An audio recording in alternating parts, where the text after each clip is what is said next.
ధరణి news, జనం కోసం, నిజం కోసం, సామాన్య గొంతుక.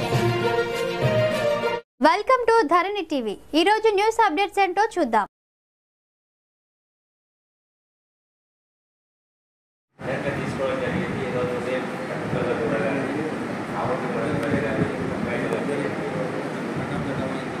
ఆయన సమాజాన్ని చదివినప్పటి 7వ తరగతి వరకు చదువుకున్న గ్రంథాలయాల్లో వేరే రాష్ట్రాల కంటే దరిద్రంగా చూసినప్పటి ఆయన స్ట్రక్చర్ కాలేజ్ మ్యాథమెటిక్స్లో చూస్తాయి వివరాలని ఎక్కువ చెప్పకుండా ఏంటంటే చదివితే పుస్తకాల పట్ల మక్కువ పుస్తకాన్ని చదవడం అనేది చాలా ఇంపార్టెంట్. ఆ చదివిన వాళ్ళు ఈ సమాజాన్ని ప్రతి అంశంని తెలుసుకోవచ్చు. వాళ్ళు మేధావులైన ప్రతి ఒక్కరు కూడా పుస్తకాలు చదివిన వాళ్ళు. మనకు ఇచ్చిన పుస్తకాలు చదవడం తగ్గింది. నేను కూడా మొన్న సభలో చెప్పాను, నేను కూడా అలాగే చదువుకునే తక్కువ, పుస్తకాలు చదవడం వల్లనే వాళ్ళు ఈ స్థాయికి వచ్చాను. కాబట్టి ప్రతి ఒక్కరు పుస్తకాన్ని చదవడానికి ప్రేమించారు. అది మనకు రావుల ద్వారా అర్థమవుతుంది. ఏకాంతవాసి అనేది చాలా డాక్యుమెంట్ ఉంటుంది. దానికి ముందు నిర్వహించారు గారు ఆయన గురించి ఉపన్యాసం చేస్తారు. దాని తర్వాత ఒక 20 minutes ఆ డాక్యుమెంటరీని ప్రదర్శించడం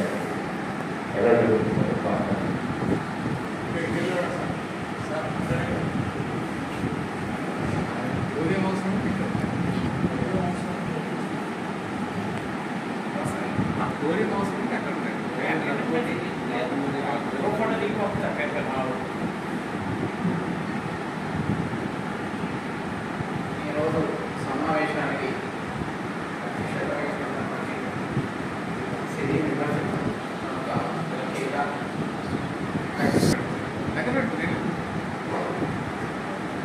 అధ్యక్షుడు శ్రీ పొన్నం రవిచంద్ర గారు, ప్రధాన కార్యదర్శి లక్ష్మీ గౌరమ్మ గారు, ప్రముఖ కవి అనవరం దేవేంద్ర గారు, ప్రముఖ కవి గారు గారు,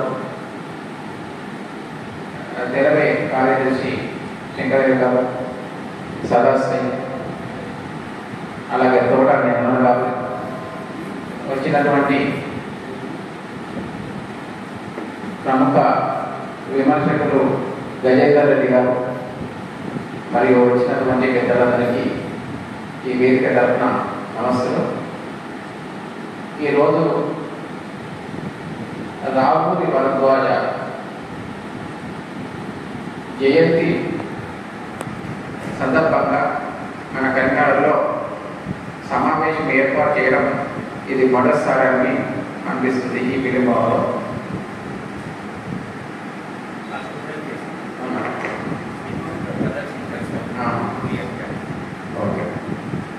అయితే ఈ సాంప్రదాయాన్ని కొనసాగిస్తున్నటువంటి ప్రొఫెసర్కు అభినందనలు. అలాగే ఈ కవి రచయిత, అంటే రచయితగా పేరున్న తర్వాత ఈయన కవిత్వం కూడా రాశాడు. ముఖ్యంగా అట్టడుగు వర్గాల నుంచి వచ్చినటువంటి కవులు మనకు ఉన్నత స్థాయికి ఎదిగిన వాళ్ళు చాలా తక్కువగా కనిపిస్తారు. అట్లాంటి వాళ్ళలో అగ్ర స్థానంలో ఉండేటువంటి వ్యక్తి జ్ఞానపీఠ అవార్డు సంపాదించి గెలిచి రావుల భరద్వాజ.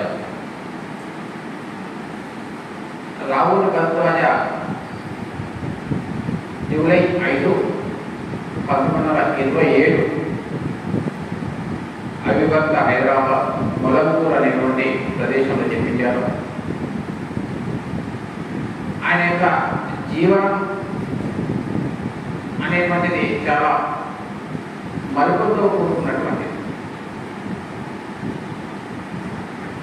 ఆయన చిన్నతనంలోనే పేదరికాన్ని అనుభవించడం వల్ల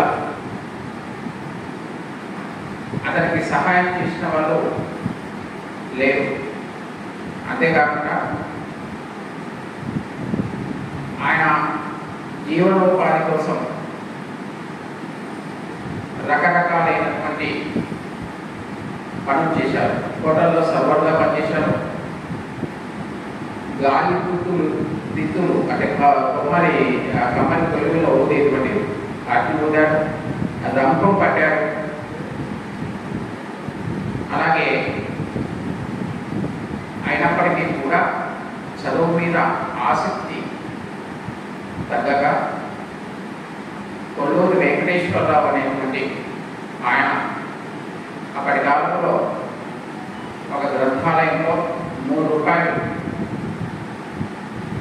లైబ్రరీ చందా కోసం కట్టితే దాని ద్వారా పుస్తకాలు తీసుకొని గుడిలోని దీపం కింద రాత్రంతా చదివేవారు.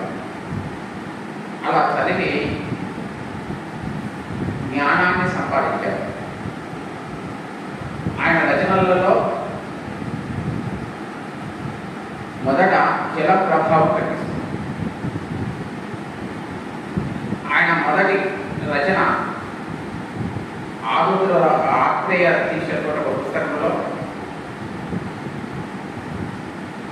బక్క డొక్కు అనేటువంటి ఒక కవిత రాసినట్టుగా తెలుస్తుంది. ఆ తర్వాత ఆయన విమల అనేటువంటి కవితను కథలు రాశాడు మొదట. ఆ తర్వాత రాగిణి అనేటువంటి పుస్తకం మొదట వచ్చింది. ఆ రాగిణి అనేటువంటి పుస్తకానికి చలం ముందు మాట రాశాడు. ఇంకొక విషయం ఏంటంటే ఈయన ఇలాంటి కష్టాలు అనుభవిస్తున్నప్పుడు బంధువులు ఎవరు కూడా చేరదీయరు. ఒకసారి బంధువుల ఇంటికి వెళ్ళినప్పుడు స్నానం చేయక దాదాపు 2 రోజులు అవుతుంది. సభ్యమని అడిగితే వాళ్ళు ఈయన కింద చిన్నట్టు వీళ్ళ మొహానికి సబ్బూడానా అన్నారు. అలాంటి సందర్భం నుంచి వాళ్ళ గౌరవించే స్థాయికి వచ్చారు. అలాగే ఈయన మొదట ఆచార్య రంగ సిఫార్సుతో జమీన్ రైతు అనేటువంటి పత్రికలో సహాయంగా పనిచేశారు. ఆ తర్వాత దాంట్లో మెలకువలు నేర్చుకొని దీనబంధు అనే పత్రికలకు సంపాదకులుగా వివరించారు. ఆ తర్వాత ఇది నెల్లూరు ప్రాంతాల్లో, ఆ తర్వాత నెల్లూరు నుంచి తెనాలికి మగా మార్చారు. అక్కడ సినిమా పత్రికలలో పనిచేశారు. జ్యోతి, రేరాని, అభిసారిత ఇట్లాంటి పత్రికల్లో. ఇలాంటి పత్రికల్లో పనిచేసినప్పుడే సినీ రంగంలో ఉండేటువంటి కథానాయకుల ద్వారాతోని, హీరోలతోని, క్యారెక్టర్ ఆర్టిస్టులతోనే పరిచయం ఏర్పడింది. దానిలోని లోటుపాట్లను తెలుసుకున్నాడు. ఆయన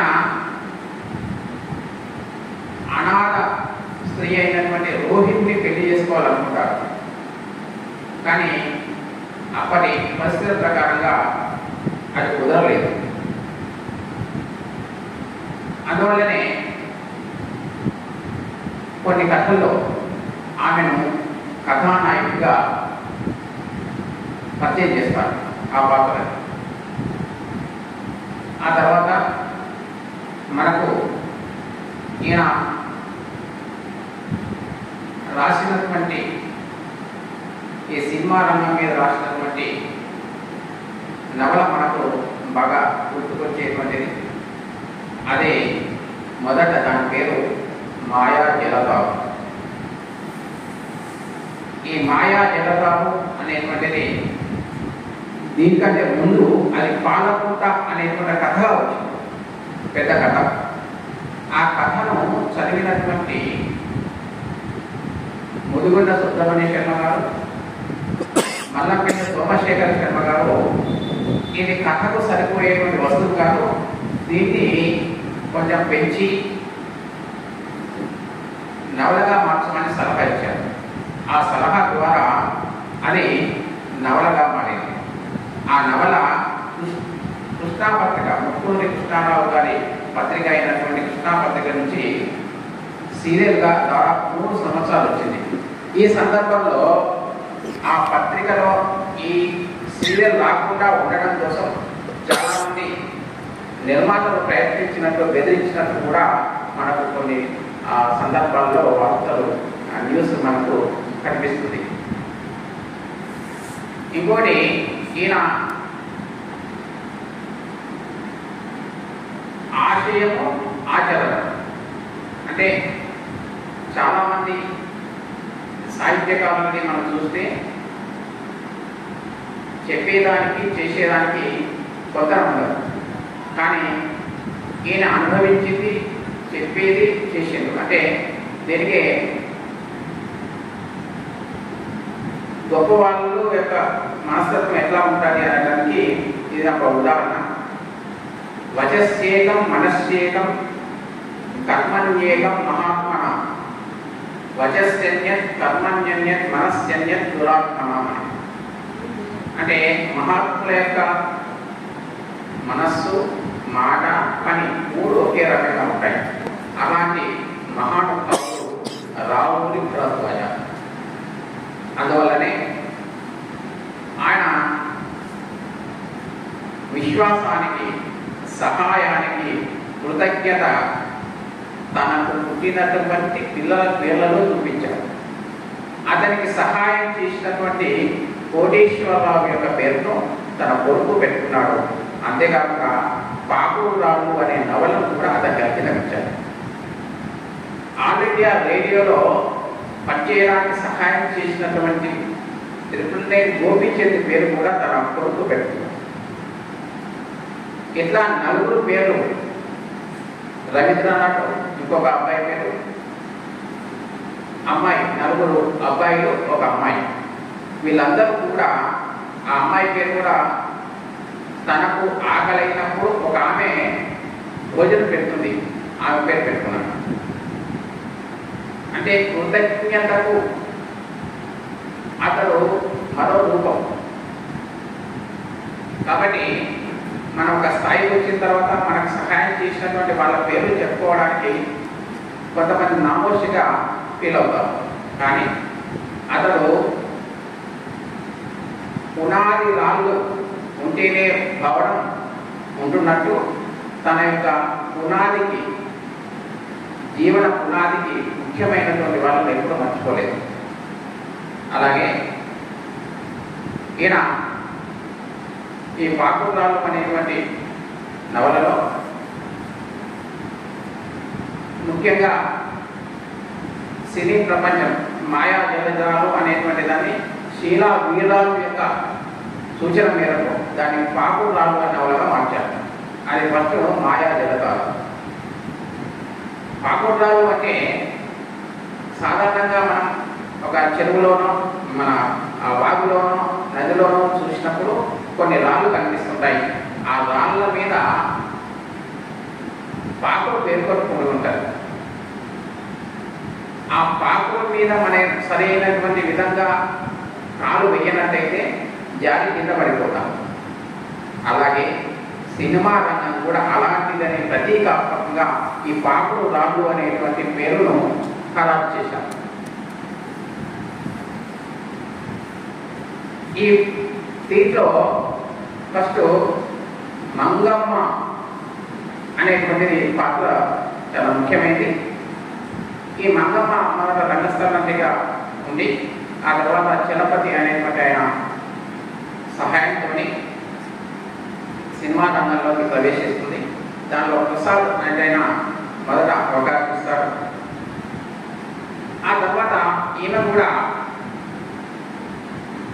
తెలివి, ఆ సమయస్ఫూర్తిని కొద్ది ఎవరిని ఏ విధంగా ఉపయోగించాలో తెలిసింది, ఎవరికి ఏ విధంగా ఉపయోగపడితే అవకాశాలు వస్తాయో తెలుస్తుంది. కాబట్టి ఆమె ఒక్కొక్క మెట్టు ఎదుగుతూ, అంతకుముందు కళ్యాణి అనే ఒక హీరోయిన్ ఉంటుంది, ఆమెతో కలిసి ఆ తర్వాత ఆమెను కూడా ఈమె డామినేట్ చేసి ఉన్నత స్థాయికి వెళ్తుంది. దీంట్లో మనకు ఈమె అంత స్థాయికి వెళ్ళినప్పటికీ కూడా వేరే పేదవాళ్ళకి, అనాథులకు సహాయం చేయడం అనేటువంటి విషయాన్ని మర్చిపోదు. అలాగే దీంట్లో కొన్నిసార్లు కొందరి చేత మోసపోతుంది.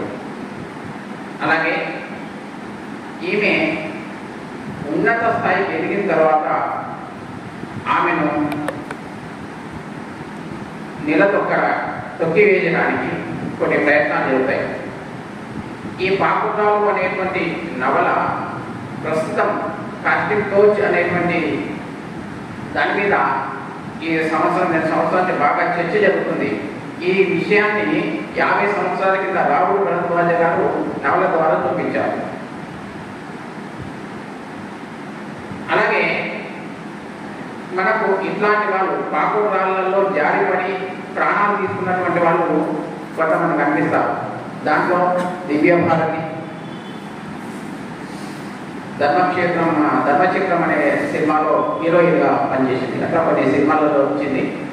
అలాగే సిల్క్ స్మిత కానీ, అలాగే ఉదయ్ కిరణ్, అలాగే పాకిజా, ఇలాంటి వాళ్ళు ఈ సినిమా ప్రభావంలో 19 చిక్కి బయటికి రావడం తెలియక ఆత్మార్పణం చేసుకున్నటువంటి వాళ్ళు కనిపిస్తారు.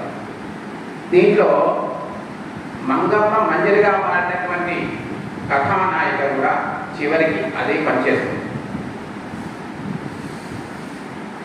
అంటే ఇక్కడ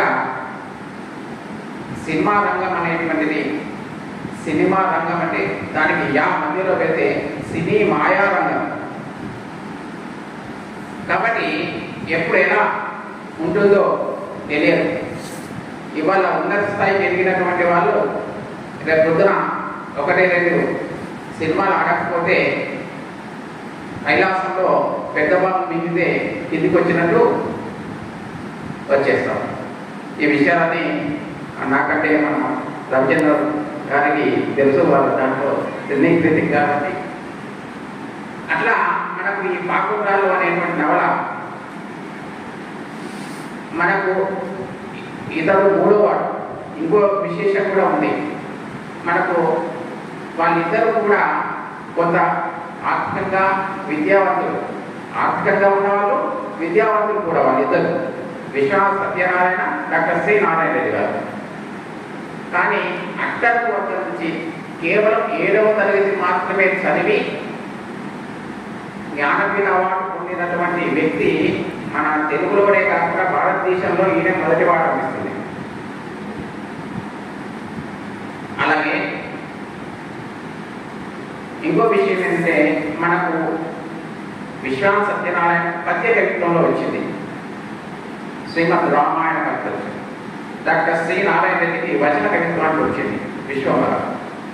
వచన సాహిత్యంలో వచ్చినటువంటి మొదటి జ్ఞానపీఠ అవార్డు గ్రహీత రాహుల్ భరద్వాజ.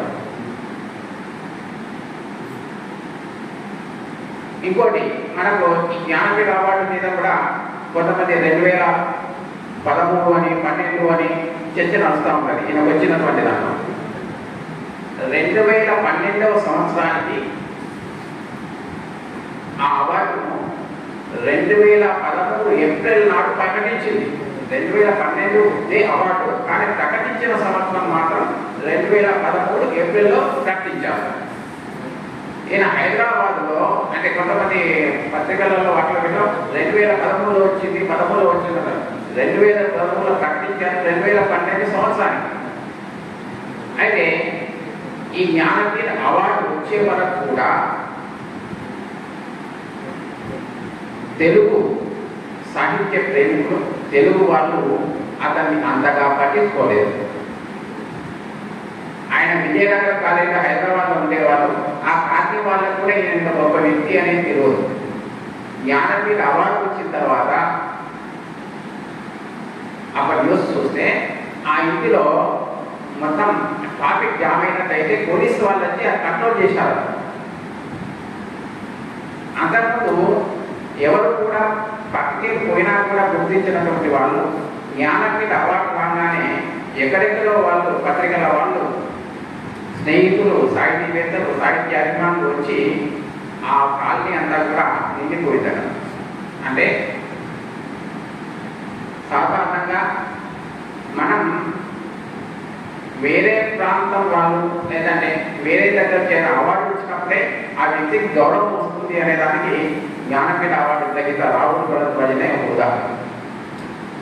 ఇంత గెలిచి రచ్చ గెలవడం అనేటువంటి పాత సామెత. రచ్చ గెలిస్తేనే ఇంత గెలవడం ఇక్కడ సామెత. అట్లా రాహుల్ భరద్వాజకైంది. అలాగే ఈ రాహుల్ భరద్వాజ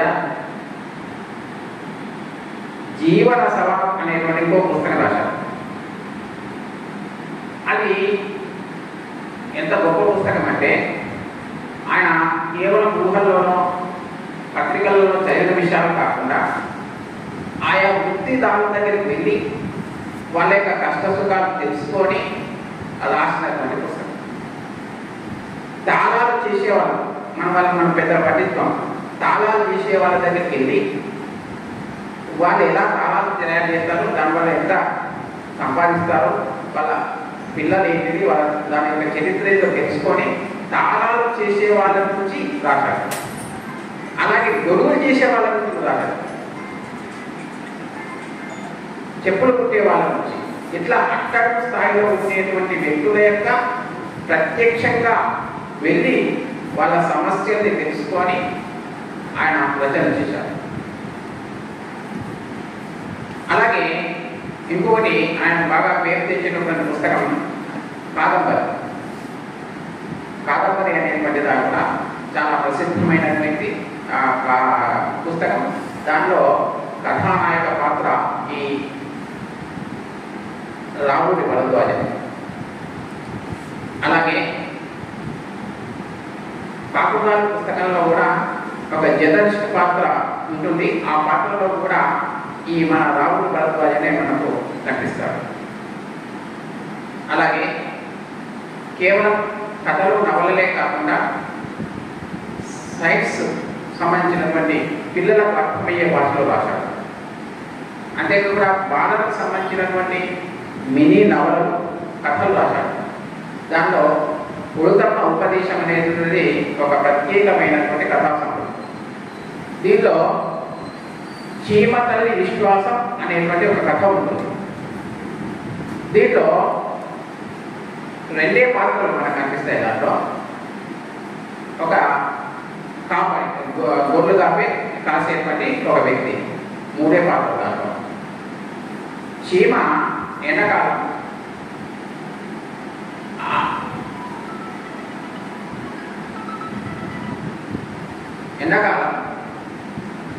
ఆ ఎండకు ఆ వర్ణన కూడా ఎంతో సహజంగా ఉంటుందంటే ఆ ఎండకు గడ్డి అంతా ఎండిపోయింది. ఆ ఎండిపోయినటువంటి గడ్డిని ఏమంటే ఎండకు ఎండిపోయినటువంటి గడ్డిని వెండిలా వెలుగుతుంది సూర్యకిరణాలతో అంటారు. అలాగే దాంట్లో ఈ ఆహార సేకరణ కోసం సీమ బయటకు వస్తుంది. బయటకు వచ్చిన తర్వాత దానికి నడిచి అలసిపోయి ఒక చెట్టు నీడకు అది సేద తీసుకుంటుంది. ఆ సమయంలో ఎక్కడి నుంచో చీతాకొక చిలుక వస్తుంది. వచ్చి అలసిపోయినటువంటి ఈ చీమను చూసి తన రెక్కలతో విష్ణకర్రలకు తన రెక్కలనే విష్ణకర్రతో ఆ చెమట కాస్తున్నటువంటి చీమకు ఊపుతుందని వర్ణిస్తారు. అలా ఊపితే ఆ తర్వాత దాని యొక్క సహాయాన్ని చూసి ఇది కూడా సంతోషించి ఇద్దరికి మాట కలిసిపోయి పరిచయం ఏర్పడుతుంది. ఏర్పడిన తర్వాత ఎందుకు వచ్చారు ఇంత ఎండలో, ఆహారం కోసం మగజీవనం రావాలి కదా, ఆడజీవనం నువ్వెందుకు వచ్చావు అంటారు. అంటే అప్పుడు అతడు రాలేదు, నేనే వచ్చానంటే అతను మంచివాడు కాదా అని అతను అంటే అతను అతను మంచివాడే కానీ అతనికి ఆరోగ్యం బాగలేదు అని చెప్తున్నాడు. అప్పుడు సరే నీ కష్టాన్ని తెలుసుకొని నేను కూడా కొంత కుప్పొట్టి ఆహారాన్ని సేకరించాను, నాకు ఇప్పుడు అవసరం లేదు, నేను ఉన్నది కదా దొరికింది కదా తీసుకెళ్తున్నాను, నువ్వు కష్టాల్లో ఉన్నావు కదా నీకు ఇస్తానని చెప్తుంది. ఇచ్చేసిన తర్వాత కాసేపు మాట్లాడిన తర్వాత హాయిగా ఇక కొంతసేపు అయితే సీతాకోక చిలుక ఎగిరిపోతుంది, చీమ వెళ్ళిపోయే సన్నివేశం. ఆ సమయంలో తన ఏది గొర్రెల కాపలికి ఆకలి అవుతుంది. అటు ఇటు చూస్తూ ఉంటాడు. వాళ్ళ తల్లి తీసుకురాదు. అప్పుడు అటు ఇటు చూస్తే చూసాము సీతాకోక చిలుక ఆకర్షణీయంగా కనిపిస్తుంది.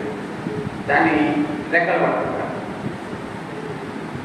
అప్పుడు ఈ చీమ బాధపడుతూ నాకు సహాయం చేయడం కోసం వచ్చారు, మీరు ఆపదలో చెప్పుకున్నారు, నా యొక్క దురదృష్టం మీకు తగిలింది అని చెప్తుంది. అప్పుడు సీతాకోక చిలుక ఏమన్నది, నా బాధ ఇలా ఉంది, ఒకరి దురదృష్టం ఒకరికి రాదు అని అట్లా సంభాషణ జరుగుతూ ఉంటారు. అప్పుడు ఏం చేస్తుందంటే సీతాకోక చిలుక, నిన్ను చూస్తే నిన్ను కూడా నమ్మేస్తాడు, కాబట్టి నీవు వెళ్ళిపో అంటుంది. అప్పుడు చీమ ఏమంటుంది, అకారణంగా అంటే నీకు నాకు సంబంధం లేకుండా నా దగ్గరకు వచ్చి నా యోగ విషయంలో తెలుసుకొని నా యొక్క ఆకలిని తీర్చడానికి ఆహారం ఇచ్చారు, అట్లాంటి మిమ్మల్ని ఈ ఆపద సమయంలో నేను వదిలి వెళ్ళలేను అంటుంది. అని ఇంకేమంటుందంటే అప్పుడు సీతాకోక చిలుక ఏమంటుంది, నా దురదృష్టం కూడా మీకు అంటుతుంది, మీరు కూడా చనిపోతారు, మీరు మీ పిల్లలు మీకోసం చూస్తారు, మీ పిల్లల కోసమైనా మీరు ఆహారం తీసుకొని వెళ్ళండి అంటుంది. అప్పుడు చీమ ఒప్పుకోకుండా చీమ సీతాకోక చిలుకతో అంటుంది ఏమని, నేను వారిని బలంగా పుట్టగానే అని కేకవేసి చేతిలోంచి నేను విచ్చేస్తాను, అప్పుడు నువ్వు ఎగిరిపో అంటుంది. ఈ ఉపాయం బాగుంది అని చీమ చెప్తుంది, కానీ ఉపాయంలో అపాయాన్ని సీతాకోక చిలుక చెప్తుంది. ఏమని, మీరు చెప్పినది మొదటి పాట బాగానే ఉంది, బాహుబలి 1, 2 లాగా ఇది బాగానే ఉంది. రెండవది ఏమవుతుంది అంటే, మీరు పుట్టగానే నన్ను వదిలేస్తారు, ఇక్కడ వరకు బాగానే ఉంది, కానీ పుట్టినటువంటి మిమ్మల్ని నలిపేస్తాడు, కాబట్టి నా కారణంగా మీరు చనిపోవడం నాకు ఇష్టం లేదు అని. అప్పుడు సీతాకోక చిలుక చీమతో ఏమంటుందంటే, చీమ తన విశ్వాసాన్ని ఇక్కడనే ప్రకటిస్తుంది. ఏమని, మీరు నాకు సహాయం చేశారు, నా యొక్క బతుకును ముందుకు సాగడానికి ప్రయత్నం చేశారు, నేను మీకోసం ఇప్పుడు కాదు ఎన్ని జన్మలైనా చవడానికి సిద్ధం, కానీ మీరు వెళ్ళిపోమని మిమ్మల్ని బతికిస్తాను అంటారు. అది చీమతల్లి విశ్వాసం అనేటువంటి కథలోని ఎదురుతాం. ఇక చీమతల్లి విశ్వాసంలో చీమ రావుడు భరద్వాజ యొక్క వ్యక్తిత్వం అది. కాబట్టి ఇట్లా ఏ కథ తీసుకున్నా, ఏ నవల తీసుకున్నా కూడా ఆయన వ్యక్తిత్వము దిగువ మధ్య తరగతి కుటుంబాల యొక్క సన్నివేశాలు, ఆచరణ అలవాట్లు ఇవన్నీ కూడా మనకు కనిపిస్తాయి. అందుకనే రావుడు భరద్వాజ అది ఎప్పుడొకసారి విలేకరులు అంటారట, మీకు రవీంద్రనాథ్ ఠాగూర్ తెలుసా, శరత్తు తెలుసా అని అంటారట. నాకు వాళ్ళు ఎవరు తెలియదు అని చెప్తారు. అయ్యో వీళ్ళు ఎవరు తెలియాలంటే, వాళ్ళు నా కోసం రాస్తారు, నాలాంటి వాళ్ళ కోసం రాస్తాను, నేను మీలాంటి వాళ్ళ కోసం రాస్తాను అని చెప్తారు. కాబట్టి ఆయనకు ఎక్కువ ఇతర భాషా జ్ఞానం లేకపోవడం కూడా ఇట్లా నేటివిటీ సహజత్వం కోల్పోకుండా ఉండడానికి పనిచేసింది. కాబట్టి ఈ విధంగా అంటే ఒకసారి ఈ రావుడు భరద్వాజన్ 2-3 సార్లు సమావేశాల్లో కలిశానని ఒకసారి ఒక సమావేశంలో చెప్పారు, ఆయన ఎంత సున్నితత్వం అంటే అతని భార్య కాంతము ఇద్దరు కూడా చాలా అన్యోన్యమైన మైత్రి స్నేహం.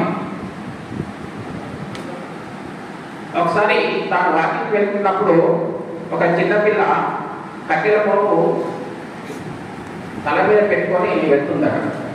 వెళ్తున్న సమయంలో చూసి ఆమెను అతని ఫాలో అవుతుంది. ఆమె బరువుకు అలసిపోయి కింద పడేసింది ఆ కట్టెల మోపు. అప్పుడు ఈ రావుల భరద్వాజ, అప్పటికే కవిగా పేరు ప్రఖ్యాతులు వచ్చాయి, వెళ్ళి ఆ కట్టెల మోపును ఆమె నెత్తి మీదికి ఎక్కించి వెళ్ళిపోయాడు. ఈ విషయాన్ని తన భార్య ప్రార్థన చెప్పాడు అన్నమాట. చెప్తే అలా భార్య ఏమన్నదంటే, నువ్వు కొంచెం మంచి పని చేసావు, పూర్తి మంచి పని చేయాలంటే ఆ అమ్మాయితో వెంబడి నువ్వు కూడా ఒక చెయ్యేసి వాళ్ళ ఇంటి దాకా తీసుకెళ్తే బాగుండేది అన్నదట. అంటే ఒకటికి మించి ఒక భార్యాభర్తలు సమాజం కోసం ఆలోచించేవారు. అందుకనే 1986 అనుకుంటా, అప్పుడు అతని యొక్క భార్య చనిపోతుంది. మనకు సాధారణంగా కొంతమంది సమయ పాలనకు ఎంత ప్రాధాన్యం ఇస్తారు అనే దానికి సర్దార్ వల్లభాయ్ పటేల్ కోర్టులో వాదిస్తున్న సమయంలో అతను ఒక చిట్టి వస్తుంది, చదువుకొని ఆ వాదన పూర్తి చేసి తర్వాత ఏంటని పక్క వాళ్ళు అడిగారు. అడిగితే నా భార్య చనిపోయిందని వాస్తవం, అన్ని భార్య చనిపోతే వదిలిపెట్టి ఎందుకు వెళ్ళలేదండి అని అంటే, నేను వెళ్తే నా భార్యని నేను బతికించలేదు, కానీ దేశానికి ఈ బ్రిటిష్ వాళ్ళు అన్యాయంగా జైల్లో వేసినటువంటి వాళ్ళను 45 మందిని బ్రతికించే అవకాశం కోల్పోతాము అని చెప్పింది. అలాగే ఈ రావుల భరద్వాజ కూడా ఆకాశవాణిలో పనిచేసేటప్పుడు అతను కూడా తన కుమారుడు అమ్మ చనిపోయిందనే విషయాన్ని ఫోన్ చేస్తే సమయం అయిపోయేదాకా ఎవరికి చెప్పకుండా సమయం అయిపోయిన తర్వాత నా భార్య చనిపోయింది, నేను వెళ్తున్నా అని చెప్పాడు. ఇట్లా ఆయన సంబంధించినటువంటి ఎన్నో విషయాల్ని మనం చూడవచ్చు. దీంట్లో ఈ మంజరి పాత్రల ద్వారా ఒక చోట అనిపిస్తారు. జీవితంలో లోటు ఏంటి అంటే డబ్బు లేకపోవడం కాదు, వృద్ధాప్యంలో లేదా మన ఒంటరితనంలో మనకు తోడు లేకుండా ఉండడమే. అదేనా అంటే మనకు కొంతమందికి ఇక్కడ మంజరి పాత్రకు అప్పటి కాలంలో కోట్ల రూపాయలు సంపాదించింది, కానీ ఆమె బాబుకు చూడడానికి ఎవరు లేరు. అందువల్లనే ఆమెను చివరికి blue film, income tax rights ఇట్లాంటి వాటిలో చేయడం వల్ల చివరికి అది పరువు పోతుందనే ఉద్దేశంతో ఆమె ఆత్మహత్య చేసుకుంటారు. అంటే ఇలా మనకు రావుల భరద్వాజకి సంబంధించినటువంటి అంశాలలో ఆయన రాసిన పుస్తకాలు మనకు దాదాపు శతాధిక గ్రంథకర్తలు, మనకు చాలా తక్కువ మంది ఉంటారు శతాధిక గ్రంథకర్తలు. అట్లాంటి వాటిలో ఈయన ఒకటి. ఒకసారి ఆయన ఏమేమి రాసిందో కొన్ని సంపుటాల పేరు చెప్తారు.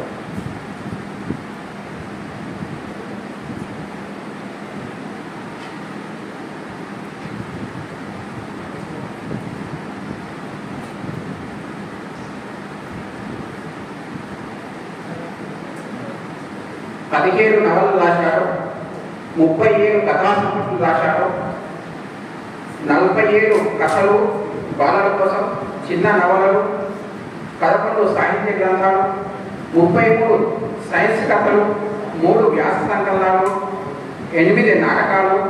ఇలా ఆయన సృష్టించినటువంటి ప్రక్రియ మనకు కనిపించదు. అంటే బహుముఖ ప్రజ్ఞాశాలి అనేదానికి ఈ భరద్వాజ ఒక చక్కటి ఉదాహరణ. అలాగే అతనికి వాక్యం మీద ఎంత ప్రేమ ఉంది అనడానికి, అంటే కేవలం కవితలలోనో నవలలలోనో భార్య యొక్క గొప్పతనాన్ని, స్త్రీ గొప్పతనాన్ని చెప్పడం మనకు అనిపిస్తుంది. కానీ ఇది అమ్మ కవితకు అవార్డు వాళ్ళ అమ్మాయేమో పీల్చిన పిక్కల బదాలు. ఈ సిస్టమ్ మనకు అక్కడక్కడ కనిపిస్తుంది. అయితే ఈయన మాత్రం తన భార్యను ఎంత ప్రేమించాడు అనే దానికి ఆయన చనిపోయిన తర్వాత తన యొక్క భార్య యొక్క జ్ఞాపకాలను నెమరు వేసుకొని 5 పుస్తకాలు రాశారు. స్మృతి కావ్యాలు, ఇంగ్లీష్లో మనం ఎలిజీ అన్నాం కదా అది.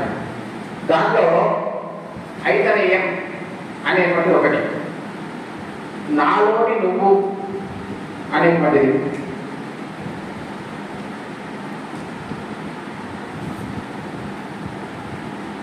ఇంకా ఏమంటారు ఒకసారి అంటే మీరు ఏకాంతంలో ఎందుకు కూర్చున్నారని వాళ్ళ బంధువులు అడిగితే నేను ఏకాంతంలో కాంతాన్ని గుర్తు చేసుకుంటున్నాను అంటారు.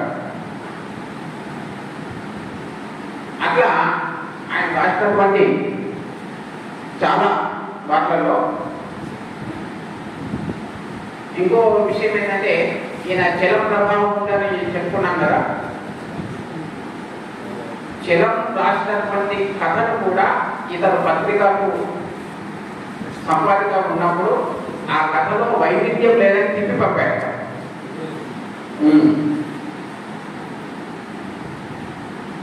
అంటే ఆయన నిజాయితీకి అదొక తార్కాణం.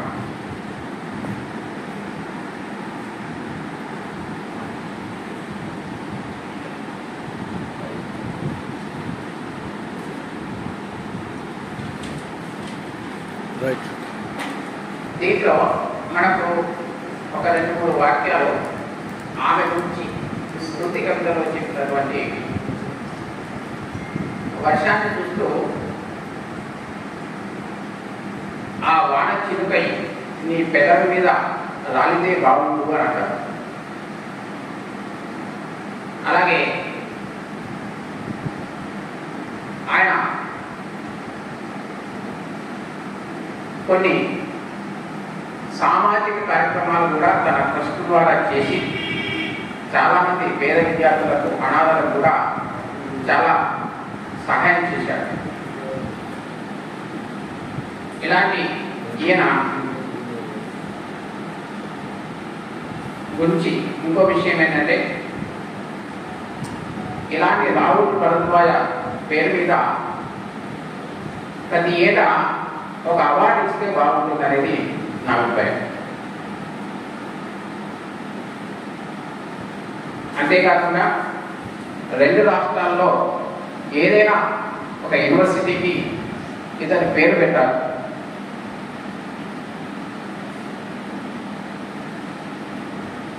అంతేకాకుండా ఇతను రాసినటువంటి రచనల మీద ప్రత్యేకంగా అధ్యయనం చేయించడం అనేటువంటిది, సాధకుడు డాక్యుమెంటరీ తీసినట్టుగా పుస్తకాన్ని కూడా తీయడం అనేటువంటిది చాలా ముఖ్యమైనది. ఎందుకంటే ఇట్లాంటి అంతర్వర్గ స్థాయి నుంచి వచ్చినటువంటి వాళ్ళు మనకు చాలా ముఖ్యం. ధన్యవాదాలు.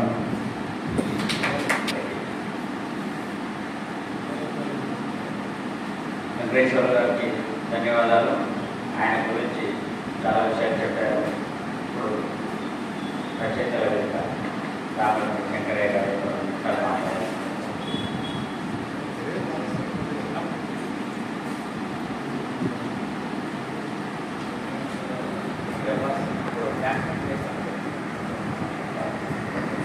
తెలంగాణ రాష్ట్ర సాంస్కృతిక శాఖ ఆధ్వర్యంలో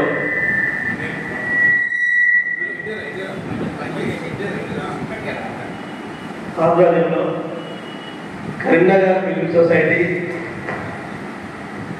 మరియు తెరవే భాగస్వామ్యంలో రాఘూరి భరద్వాజ గారి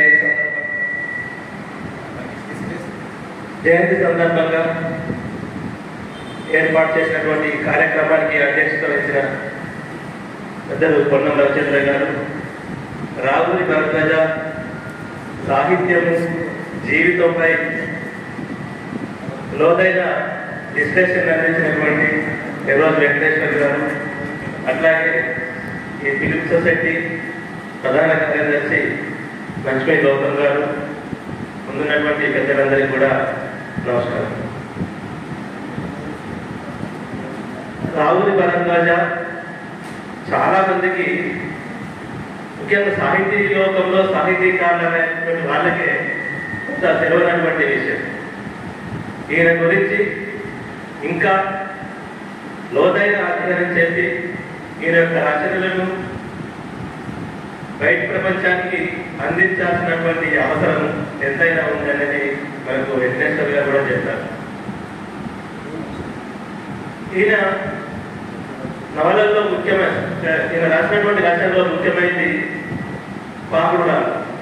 దానికి ముందు మాయాజలధారకు పేరుంటే ఆ తర్వాత పాకుడాలకు కట్టడం జరిగింది.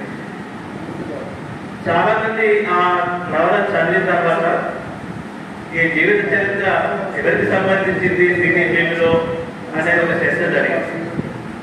చాలా మంది అనుకునేది ఆయన ఒక ఇది సినీ ఫీల్డ్లో పలానా వాళ్ళపైనే రాసింది అని ఒక సీల్ కవర్లో రాసి పెట్టారట. అది నేను చనిపోయిన తర్వాత అది బయట ప్రపంచానికి చూపించండి అని చెప్పేశారు. కానీ ఆయన చనిపోయిన తర్వాత కూడా అది బయట ప్రపంచానికి తెలియలేదు. కాకపోతే బయట జనాలు అనుకునేది ఏంటంటే సావిత్రి జీవితం గురించి ఈయన రాశాడు అని చెప్పేసి మొత్తం బయట జనాలు అనుకోవడం జరిగింది. అది ఏమైనా సినీ ఫీల్డ్లో ఉన్నటువంటి ఆ లోతుపాత్ర గురించి అద్భుతమైనటువంటి పుస్తకం, తప్పకుండా ప్రతి ఒక్కరూ చదవాల్సినటువంటి ఒక మంచి కథ. ఆయన గురించి వెంకటేశ్వర చాలా చెప్పారు. ఈ సందర్భంగా ఈ కార్యక్రమం ఏర్పాటు చేసిన ప్రతి ఒక్కరికి తెలిపేన ధన్యవాదాలు తెలుస్తున్నాను. పాకుడాలు సావిత్రితో పాటు ఎంతో మంది ఆ రంగంలో ఎదుర్కొంటున్న సమస్యలపై రాశాడు. నేను కూడా రావుని భరద్వాజ గారిని ఇన్స్పిరేషన్గా తీసుకొని ఒక బుక్ రాస్తున్నాను. దాదాపు పూర్తిగా వచ్చింది. కృష్ణానగర్ వీధి నెంబర్ 36 అని. ఎందుకంటే కృష్ణానగర్లో పోతే సినిమా అవకాశాల కోసం వివిధ ప్రాంతాల నుండి వచ్చిన వాళ్ళు పాండి బజార్లు ఎక్కడ ఆయన పాండి బజార్ తీసుకున్నాడు. ఇప్పుడు ఈ తెలుగు చిత్ర పరిశ్రమలో తెలుగు రాష్ట్రాల నుంచి వచ్చి కూడా ఎలాంటి ఇబ్బందులు ఎదుర్కొంటున్నారో అన్నీ మనం దాంట్లో నేను రాసేటప్పుడు ఉంటున్నాయి. ఒక ప్రముఖ హీరోయిన్ని కూడా ప్రధాన పాత్రలో తీసుకొని ఇవన్నీ దాదాపు వచ్చిన స్వామి డిఎన్ స్వామి ఒకసారి చూపించాను. బాగా వస్తున్నారంట, కంప్లీట్ అయినా చూస్తా అన్నారు. ఎందుకంటే కథ రాయడం అనేది నేను మొదటిసారి 2 సంవత్సరాలు మొదలుపెట్టి, కానీ నా సమయంలో పూర్తి చేయలేకపోతున్నాను. కొత్తలోనే నాకు వస్తుంది. టైటిల్ కృష్ణానగర్ వీధి నెంబర్ 36. ఎందుకంటే 36 అక్కడ లేదు కాబట్టి ఉన్నది వేరేది పెడితే బాగుంటుందని కృష్ణానగర్ అయితే ఉంది. అక్కడ ఉదయం పూట మన లేబర్ల మీద ఉన్నట్టుగా ఉంటుంది. మొత్తం సినిమాలో హీరోయిన్ల కోసం హీరోల కోసం వచ్చిన వాళ్ళు 2000 నుంచి చివరికి 500 ఇచ్చినా వెళ్తారు ఆ రోజు గడవడం కోసం. ఈ ఎక్స్ట్రా పాత్రలు ఈ మధ్యన సినిమాల నిర్మాణం తగ్గిన తర్వాత వాళ్ళ పరిస్థితి తిండి కూడా దొరకని పరిస్థితి. అమ్మ నాన్నలకు చెప్పకుండా హైదరాబాద్ చేరుకొని మళ్ళీ వెనక్కి వెళ్ళలేని పరిస్థితిలో వాళ్ళ జీవితాలు గమ్యగోచరంగా ఉన్నాయి. చాలామంది సూసైడ్ చేసుకుంటారు, చాలామంది రకరకాల వ్యవహారాలకి మునిగిపోతారు, మోసపోతారు. ఇవన్నీ మనకు కృష్ణానగర్లో పోయి ఏదైనా టిఫిన్ సెంటర్ కాడ ఒక గంట సేపు నిల్చుంటే ఎవరికి కలిపి అనేక కథలు బయటకు వస్తాయి. అవన్నీ చాలా దారుణంగా ఉంటాయి. మనం చూసే మెరుగులన్నీ అదంతా సినిమా పరిశ్రమ కొంతమంది గుప్పిట్లో, కొంతమంది బడా వ్యక్తుల గుప్పిట్లో ఉంది. అది చాలా బాధగా ఉంటుంది. మనం చూసే మెరుగులు అవన్నీ చూసి అందరూ సినిమాలో హీరోలు వాళ్ళ హీరోయిన్లు ఏ అంట లేకుండా ఎవరు అక్కడ రాణించలేదు. అట్లా మోసపోయిన వాళ్ళు, మోసపోతున్న వాళ్ళు చాలామంది ఉన్నారు. అలా జరగకూడదని నా ఉన్నప్పుడు నా ప్రయత్నం చేస్తున్నాను. తప్పకుండా అది చూసి కొంతమంది మారిన 10 మంది వాళ్ళ అభిప్రాయాన్ని మార్చుకున్నా బాగుంటుందని ఆలోచన చేస్తున్నాను. ఈ ఏకాంతవాసి అనేది ఇక్కడ మనం ఇంతకుముందు 2 years బ్యాక్ వేసుకున్నాం. అది 23 నిమిషాలకు నిడివి ఉంటుంది. ఇప్పుడు ట్యాంక్మెంట్ వేసుకున్నాం. ఈలోగా మనం వాళ్ళ జలంధర్